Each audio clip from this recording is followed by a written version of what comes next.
সে আল্লাহকে ভয় করে না।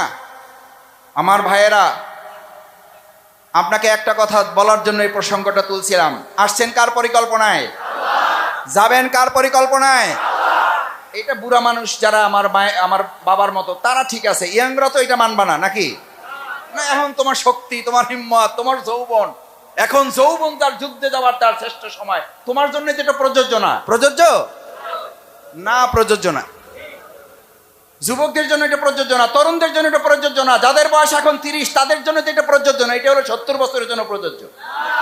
কারণ 30 বছরের কোন যুবক আমাদের ধুলিয়ে এই পর্যন্ত মারা যায় নাই।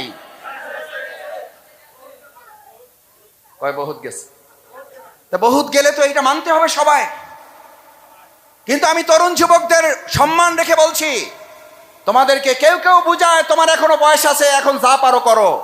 এখন যৌবন যার যুদ্ধ হওয়ার তার শ্রেষ্ঠ সময় বলে না, এখন যৌবন যার নষ্ট হওয়ার তার শ্রেষ্ঠ সময়। এই কথা বলারও নেতা বাউ ফেলে আছে না নাই?